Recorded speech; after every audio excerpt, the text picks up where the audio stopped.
আজকে আমি বাঁশপাতা মাছ কেটে রান্না করে দুটোই দেখাচ্ছি। এগুলোকে বাঁশপাতা মাছ বলে। এগুলো আঁশ হয় না, কিন্তু খেতে ভীষণই স্বাদ হয়। ছোট মাছ, এটার একদমই পাতলা কালো জিরে কাঁচা লঙ্কা দিয়ে ঝোল করি আমি, যেটা কি এই গরমে ভীষণ সুস্বাদু আর শরীরের জন্য ভীষণ ভালো। কীভাবে মাছটা কাটতে হয় সেটা আমি কেটে দেখাচ্ছি। এভাবে পেটটা কেটে নিয়েছি, তারপরে সুরগুলোকে কেটে নিলাম, কেটে লেজাটা কেটে নিলাম, ব্যাস হয়ে গেল মাছ কাটা।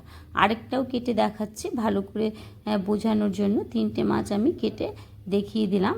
এইভাবে করে কিন্তু ট্যাংরা মাছও ঠিক এইভাবেই কাটে, পেটটা কেটে বাদ দিয়ে দেয় আর দিয়ে তারপরে এইভাবে করে কাটে। যেভাবে বাঁশপাতা মাছ কাটছি এভাবে করে ট্যাংরা মাছও কাটি আমি। দেখুন হয়ে গেল মাছ কাটা। এবার পরিষ্কার করে মাছগুলোকে সম্পূর্ণ কেটে তারপরে পরিষ্কার করে মাছগুলোকে ধুয়ে নিয়েছি। ধুয়ে নিয়ে এবারে নুন হলুদ এতে আমি মাখিয়ে দিচ্ছি। মাখিয়ে দিয়ে খুব ভালো করে একটু মাখাতে হবে নুন হলুদ, যাতে সম্পূর্ণ মাছের গায়ে নুন হলুদটা সমানভাবে লেগে যায়। দেখুন একদম এত তাজা মাছ, পরিষ্কার একদম, খুবই ভালো নদীর জলের মাছ। সর্ষের তেলেই মাছটা বানাচ্ছি। মাছ কিন্তু সর্ষের তেলেই খেতে ভালো হয়। আমরা সর্ষের তেলেই সবসময় মাছ বানাই। যতটা মাছ ধরছে ততটা আমি দিয়ে দিলাম। দিয়ে এটা ওই মাছটা 3-4টে ব্যাচে ভাজবো। একটু খুব ভালো করে কিন্তু ছোটো মাছ ভাজলে তেল খুব ভালো করে গরম করে নিতে হয়।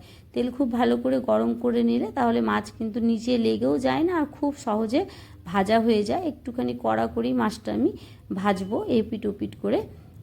মাছগুলোকে এক পিঠ হয়ে গেছে, উল্টে দিচ্ছি। একটু খুব নরমও হয় মাছগুলো, বেশি জোরে খুন্তি লেগে গেলে মাছগুলো কিন্তু ভেঙেও যেতে পারে। সেই জন্য একটু সাবধানে মাছগুলো উল্টে নিতে হবে।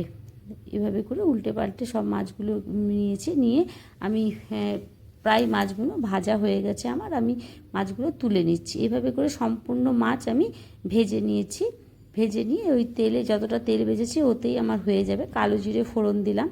কালো জিরে ফোড়ন দিয়ে কালো জিরেটাকে একটু ভালো করে ভেজে নিচ্ছি। এতে কোনো বিশেষ তেল মশলা কিছুই আমি দেবো না, যার জন্য এটা গরমের দিনে খুবই ভালো। একটু কাঁচা পেঁয়াজ কুচি করে কেটে নিয়েছি। কুচি করে কেটে পেঁয়াজটাও এতে আমি দিয়ে দিলাম। ঝিরি করে কেটে পেঁয়াজটা একটু ভালো করে ভেজে নিচ্ছি। একটা মিডিয়াম সাইজেরই পেঁয়াজ দিয়েছি, অনেক পেঁয়াজ লাগবে না, অল্প একটু পেঁয়াজ দিলেই হয়।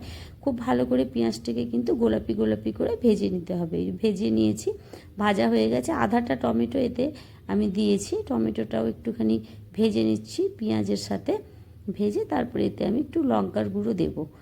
খুব বেশি ঝাল খাবো না, সেই জন্য আমি দিইনি বেশি। আপনারা যে যেমন খাবেন দেবেন। একটু জল দিয়ে দিলাম যাতে লঙ্কার গুঁড়োটা পুড়ে না যায়। তারপরে হলুদ দিলাম, স্বাদ মতো নুন দিলাম, দিয়ে খুব ভালো করে ভেজে নিচ্ছি। ভেজে যাতে যখন তেলটা বেরিয়ে যাবে তখন আমি ছেড়ে দেবো, ভাজা হয়ে যাবে। দেখুন ভাজা হয়ে গেছে। এবারে আমি 4টে কাঁচা লঙ্কা, কাঁচা সবুজ আর লাল 4টে কাঁচা লঙ্কা চিড়ে এতে দিয়েছি। 2 ভাগ করে দিয়েছি যাতে ঝালটা খুব ভালো করে মশলার সাথে এর মিলে যায় আর সুন্দর একটা কাঁচা লঙ্কার গন্ধ বেরোয় এতে। এতে ঝোলটা খেতে খুব ভালো হয়। প্রায় ভাজা হয়ে গেছে মশলাটা। এবারে আমি জল দেবো, যে যেমন ঝোল খাবে সে সেরকম দেবে। আমি খুব বেশি ঝোল আমরা খাই না, তাই আমি একটু কমই ঝোল দিচ্ছি। কিন্তু এতে খুব পাতলা করে ঝোল বানালেও এটা খেতে কিন্তু খুব ভালো লাগে। এতে মনে হবে যে ঝোল অনেক পাতলা হয়ে গেছে, টাল টাল করছে, কিন্তু খেতে খুবই এতে স্বাদ হয়। আর গরমের দিনে তো তেল মশলা মানুষে খেতে চায় না, সেই জন্য খুব কম তেল মশলা এইভাবে বাঁশপাতা মাছ রান্না করলে গরমকালে খেলে খুবই ভালো লাগবে খেতে। এইভাবে কিন্তু ট্যাংরা মাছও রান্না হয়, বাঁচা মাছও রান্না হয়। ছোটো মাছ এভাবে, যে কোনো ছোটো মাছ কিন্তু এইভাবে রান্না করলে খুবই ভালো হয় খেতে। ব্যাস রেডি হয়ে গেল বাঁশপাতা মাছের